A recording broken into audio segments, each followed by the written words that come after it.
Three questions that are going to define the NFC North this season. Welcome to the Locked On Vikings podcast.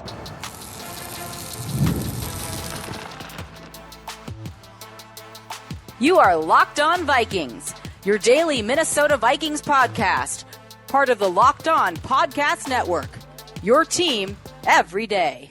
Hello, everybody, and welcome to the Locked On Vikings podcast, where we're always trying to learn something new. It's part of the Locked On Podcast Network, your team every day. And thank you so much for making Locked On Vikings your first listen of the day, every single day. I appreciate you all so very much. Today's episode is brought to you by Gametime. Download the Gametime app, create an account, and use code LOCKEDONNFL for $20 off of your first purchase. Thank you all so much for being patient for me this week. Bit of a lighter week as I catch up on a couple of other things. No Tuesday show, no Thursday show. My apologies for that. There's still all three Minnesota football parties went up this week. And I also made my appearance on Locked On NFL. So you're still getting plenty of football talk. We'll be back to a normal cadence next week.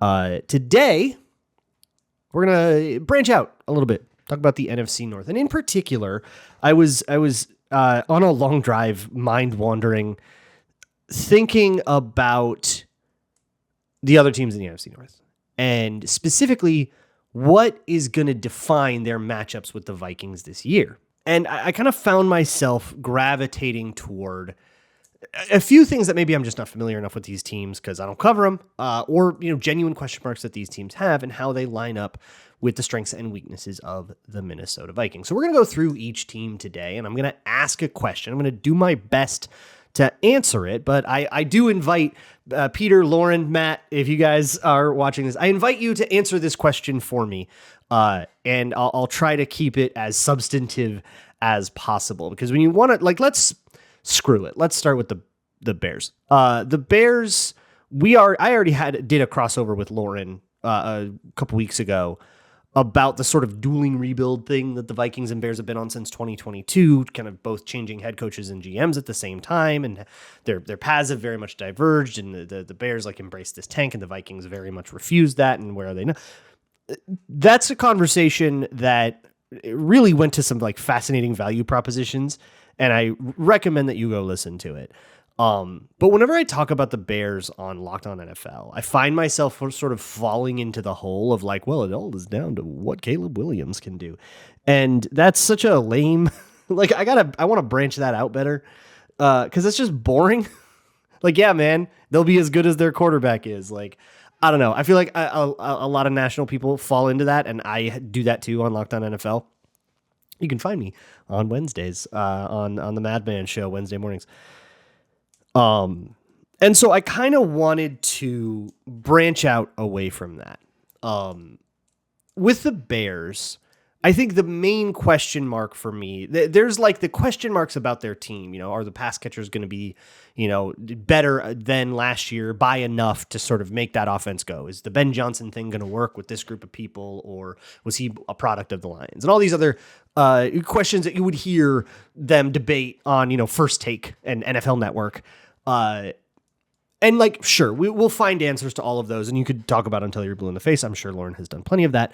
But with the Bears and the Ben Johnson thing in particular, my question has always been, I even wanted to do a whole series with the Bobby Peters books and stuff that I never really got to.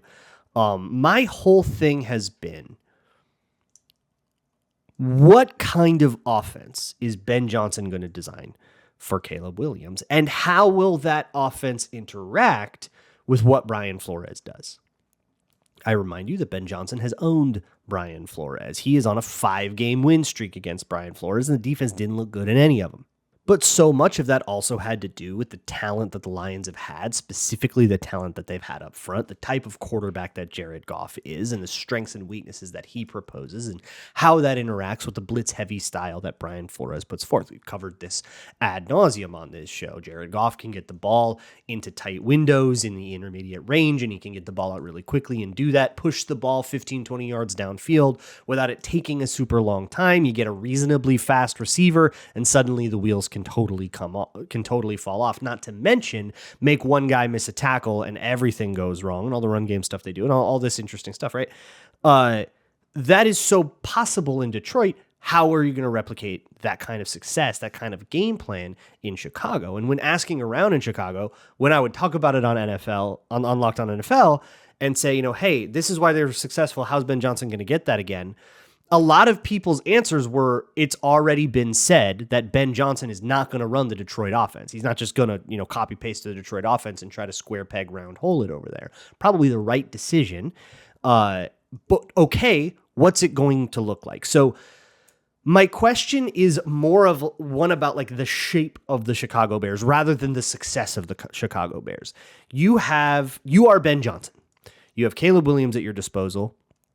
You just drafted Colston Loveland 10th overall. You got Rome Odunze, DJ Moore, all these guys. You've got a rebuilt O-line that is more or less what it's going to be for the next 3-4 years. These are your guys, and you've committed to all of them. How do you beat Brian Flores' defense? Do you make Caleb Williams throw the ball into intermediate windows really fast? That's never been his skill set. That's never been the kind of game that he wants to play. Timing has never been what Caleb Williams wants to do. If you want to talk about spacing, you want to talk about him, escaping the pocket, finding the throwing lanes, having the flexibility and the technique to throw on the run, both to his left and to his right without slowing down, and all of those like scramble drill things that you have. That is all the strength of his game that makes things work. But against Flores in particular, and the way he likes to send extra guys and faster guys that deny you those opportunities just by chasing you down quickly enough, what's the plan? How does this interact? And maybe if you want to go in a more like sort of roster analysis direction, who on Chicago is Minnesota to be the most afraid of? Is it DJ Moore and, these underneath things that, then he like jukes a guy and like makes a guy miss and all that? Those kinds of players historically for the Brian Flores Vikings have been the ones that the Vikings thrive the most against. You have a cornerback playing in some sort of 7 yards off kind of position. He senses a short, quick throw to his side. He triggers and he smacks the guy. I mean, we've seen Byron Murphy make that play a whole bunch of times. And we saw Byron Murphy make that play on DJ Moore a bunch of times. Is it Rome Odunze, and we expect this big leap forward for him in year 2? Is it Colston Loveland? Is he really the big guy?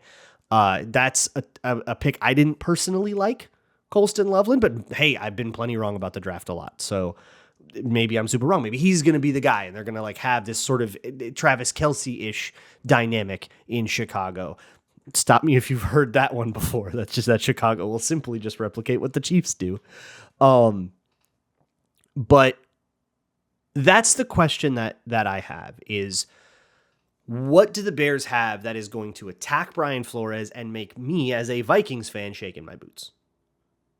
I don't know what that is. I don't. There is not an obvious answer. There's probably someone that Bears fans are higher on than I am, and I would expect that to be the case. But is the answer maybe Caleb Williams himself? Is it supposed to be that I'm supposed to get really scared of seeing on a loop, Clockwork Orange style, the Captain Munnerlyn, Russell Wilson break contain throw to Tyler Lockett play from the 2015 playoff game? Is Caleb Williams just going to do that to us over and over and over and over and over again? It doesn't matter how good everybody else is, because he's going to make everybody miss in the backfield and, find the plays that aren't there all the time. I mean, that's really the vision of Caleb Williams and what he's supposed to be for the Bears in every game. And we're just going to be another version of that, but we sent more guys in the first place. That, to me, encompasses the biggest questions that I have about the Chicago Bears. And you'll notice I didn't really talk about the Bears defense because I don't have a lot of questions about the Bears defense. I understand the Bears defense. I understand that it runs on Jalen Johnson, that they want Montez Sweat to be this good of an edge rusher, that they have they have their kind of core pieces. And while, things are going to shift and they're going to add or subtract guys over the years, I understand what that Bears defense is, what its vision is, and how it purports to find success. And it did find success in a lot of different moments last year. It's the offense that I want to know what the vision is. And is that vision close your eyes and hope Caleb Williams just does hero stuff? Is that a good plan? You tell me. But there are two other teams in the NFC North that are much bigger threats to actually winning the division, and we'll talk about those question marks next on Locked On Vikings. Today's episode of Locked On Vikings is brought to you by Rugiet. You've probably heard of pills like Rugiet, Viagra, or Cialis. We're talking about that kind of thing, fellas, but this is beyond the usual pill. It's a next-gen prescription treatment that's designed to amplify arousal in both the brain and boost blood flow. It's unlike the usual pills that can take hours to set in. Rugiet's 3-in-1 formula dissolves under your tongue and kicks in fast, on average in 15 minutes, and its effects can last up to 36 hours. So there's no weird trying to time it out with just the right moment. You just take the thing, relax, and when it's time, you'll be ready. If traditional options haven't worked for you, think about Rugiet. Over 150,000 men have already made the switch, and it's completely online. It'll connect you with a board-certified doctor and ship your treatment discreetly to your door. Head to Rugiet.com/LockedOnNFL and use code LockedOnNFL to get 15% off today. That's RUGIET.com/LockedOnNFL using promo code LockedOnNFL for 15% off. Individual results may vary with prescription treatment. Compounded drugs are permitted to be prescribed under federal law, but are not FDA approved and do not undergo FDA safety, effectiveness, or manufacturing review. Please visit the Rugiet website for full safety information. Moving along here with the Locked On Vikings podcast, let's do the Packers now. The Vikings-Packers series was not a split last year for the first time in like 5 seasons. The Vikings swept the Packers. This is beautiful. I would like for you to just take a moment and soak that in. Hey, 2-0 against the Packers. That's fun and nice. We love to see that.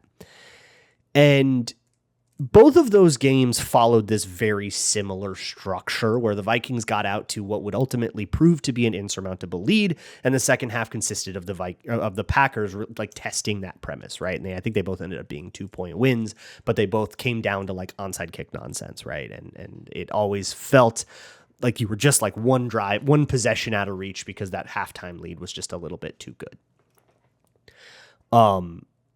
I think that you could ask a bunch of questions about this matchup, but to me, the biggest one outside of the, what are you going to get out of the quarterback that day, which again is a boring way, I think, to approach this because it's going to define every game. And, are you going to get 3 touchdown Jordan Love or 3 interception Jordan Love kind of stuff? But to me, I think the biggest question for the Packers is on the defensive side of the ball, and it's in their secondary. The Packers are in sort of a similar spot to the Vikings, where they're sort of piecing this together with a couple of guys that they like are homegrown guys that they trust, and then the occasional, free agent. But how excited are you about that free agent?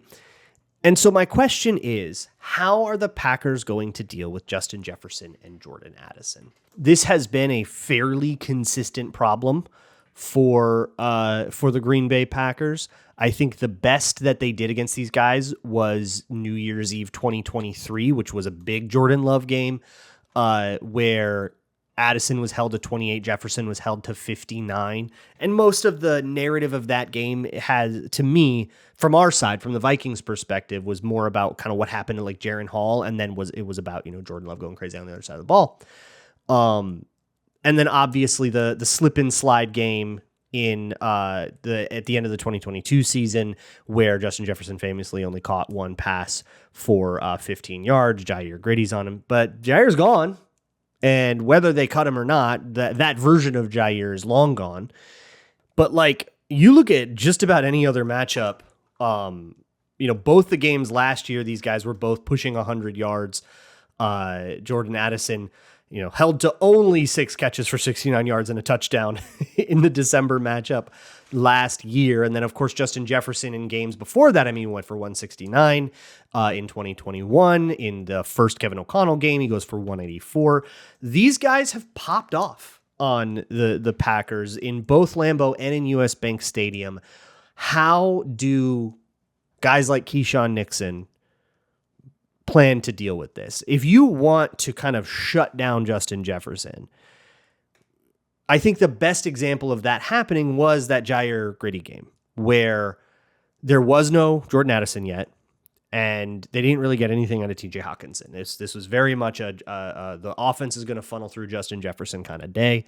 You had the slip and slide stuff, which mattered, but like there was, I think, a more valid strategic like victory for the Packers that goes a little uncovered, I think, because everybody just wants to talk about either the player-to-player matchup or the like slip and slide of it all. But what happened in that game? I even charted it for a zone coverage article. What happened the vast majority of that game was you gave Jair Alexander a specific direction. Hey, you cover Jefferson outside, or you're in press in, squat, basically, it's cover 2. So you get to press him really hard and then pass off any vertical routes. And then let him play super physical and commit super hard to that side, so that all of the the deceptive stuff that Justin Jefferson does, all of the slight little nuances to throw off your back pedal, throw the first few steps of it in a direction that's advantageous to you. All those little subtleties don't matter because you're committing to your own thing. And it's kind of like make him beat you on your own terms and sort of like re-seize the advantage that way. Well, that only works if you have 2 players assigned to Justin Jefferson. You can't do that with one guy, right? You have to have someone covers his inside, someone covers his outside. And what we didn't see a ton of outside of the one very famous play was anybody just like straight up singling on Justin Jefferson and winning. They played a little bit of cover 3 that game, and they did catch him in cover 3 on that particular play with the gritty. But a lot of the rest of the big highlights came in a cover 2 situation where he had his deep responsibility covered.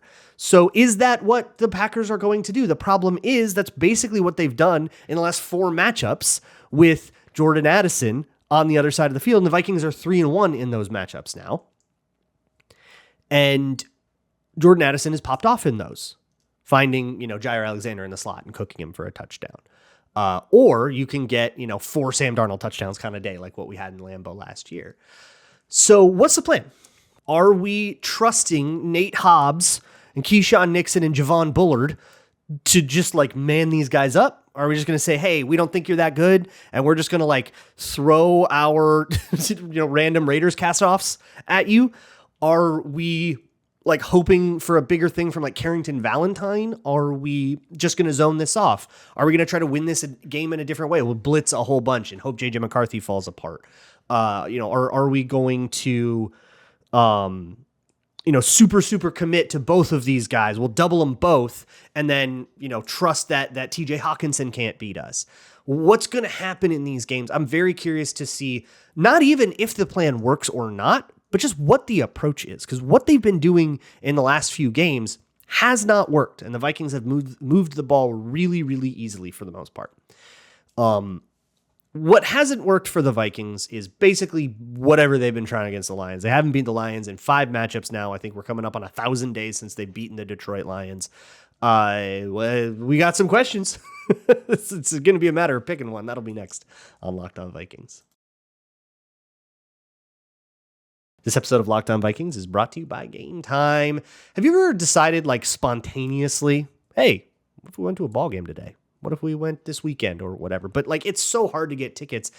Not if you have Gametime. Gametime makes buying tickets fast and simple, and prices on the app actually drop the closer you get to, like, the first pitch. They've got incredible last-minute deals, clear seat views, like a panoramic, so you know exactly what you're looking at. You can make sure you're not stuck behind a pole. You're happy with your view, and the lowest price guarantee that takes all the worry out of buying. They have last-minute tickets and zone deals for big savings, like 10% off of exclusive zone deals for FIFA Club World Cup matchups if you're looking for that ticket. You can also look for a bunch of like Vikings tickets on Gametime already, so if you're planning to go to one, or if you're planning at like a road trip, or if you're planning all kinds of things, you can go, or any other NFL game, you can go find it all at Gametime. Download the Gametime app, create an account, and use code LOCKEDONNFL for $20 off of your first purchase. Terms apply. Again, create an account and redeem code LOCKEDONNFL for $20 off. Download the Gametime app today. Last minute tickets, lowest price, guaranteed. It's no secret that the Detroit Lions have had Minnesota's number. And, I reiterate the same question, but from the other side now. How much of that was Ben Johnson having Brian Flores' number specifically, and has some of that transferred to the Bears, and now the Lions aren't going to be as successful? But that's not the departure that worries me with the Lions. Again, go listen to Matt Derry for a much more informed perspective on this. But from where I sit, I really buy into what Dan Campbell does in Detroit. And I think the critiques of him as like a CEO that actually doesn't do anything are the most brain dead thing like anybody ever says about Detroit. He has built something there that I think is resilient to Ship of Theseus style replacements of one piece or another. I think there are very few core pieces in Detroit that are immovable, immutable. They must be there for this thing to work. Dan Campbell himself being one of them. Maybe Ben Johnson was one. We will see. I don't have an answer. I don't have a prediction on that even. I'm with the rest of you sitting on the couch throwing my hands up and saying, let's see what happens. But I do think one of those load-bearing pillars was Frank Ragnow. Frank Ragnow retired earlier this month, I think, right? It was still in June.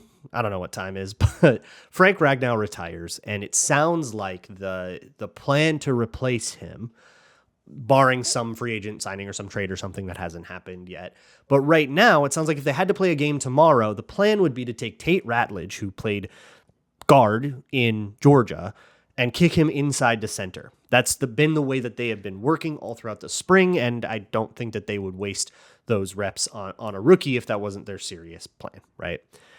So that's a whole bunch of questions stem from that for me, for Detroit. One, how much do you trust a rookie who is now switching positions and learning the grand speed of the NFL? And by the way, unless you're going to simplify your offense with the departure of Ben Johnson, which sounds exactly like what Lions fans don't want to happen, you're teaching him a pretty complex offense, how to run it, how to get the line all set for it, and he has to like get good at the snaps. I mean, that's not the hardest part, but like it's, add it to the list. Like if he were just a day one starter at guard, you'd have the same questions and maybe even deeper questions than you have for like Donovan Jackson, right? There's this just air of unknown to that. And he's a later pick than Donovan Jackson, right? So, okay, you're just tossing your second round pick in right away, but having him move positions and go to such a crucial part and have to fill those big shoes, it's a very big question for the Lions. I would even argue their biggest one, where I think most people would say that big question is, how are you going to deal with the loss of Ben Johnson and Aaron Glenn? I shouldn't shortchange Aaron Glenn. I think everything that I'm saying about Ben Johnson applies to him as well. But for me to like relate it to the Vikings, it's will the Vikings be able to take advantage of that? Which sort of encompasses all the same questions. Is that going to be a good plan at center? And if it is, I'm going to go out on a limb and say that Tate Ratledge will not be as good as Frank Ragnow right off the bat. Like there's going to be some weakness to exploit that was not there before. Can the Vikings identify it, and do they have the pieces to attack it? That is a question that I don't know enough about Tate Ratledge to tell you. That's going to be up to Harrison Phillips, maybe Jonathan Allen, maybe Javon Hargrave, maybe, Dallas Turner in a 2-point stance over the A gap. Like, what are you going to do? But I think if I am looking at the Lions as this team that has felt very impossible to beat over the last couple of years, because I have seen my team lose to them over and over and over again, they have felt so complete, so void of weaknesses that it has felt really, really difficult to find that sort of weak spot in the armor. And to figure out, like, what do you even do to beat the Lions? And I think both of the teams that beat them in the playoffs the last 2 years just kind of said, well, Dan Campbell goes for it on fourth down a lot, and you just sort of have to Yahtzee all of those and like punish the weird risky stuff that they do and just hope you can survive down to down on all the other stuff and just like hold and maybe get, a high octane moment on a bunch of fourth downs and stuff like that. That felt like, and that's such a flimsy plan. It's like, okay, you can't really do anything down to down. You just have to not get smoked and then hope that you can make up the difference on like getting lucky on fourth downs. That does not feel sustainable, and it's not sustainable. Like many teams lose to the Lions, and you just needed one to get them there to knock them out of the playoffs. And yeah, San Francisco and Washington did it. But I do feel like this is a weaker iteration of the Lions, not a bad iteration of the Lions, but worse than the last two, because a lot, honestly, is because of the losses in their trenches, and the brain drain on their staff. there will be something new to the Lions. The question will be, can the Vikings find it and exploit it? And I think that leads to a greater question about the Vikings that really didn't get answered last year in a very ugly and easy to spot way, which is, can the Vikings overcome the shortcomings that are exposed early in their season? Someone's going to beat them, right? Unless you've got them pegged for an 8-0 start, which would be pretty wild. Someone's going to get them.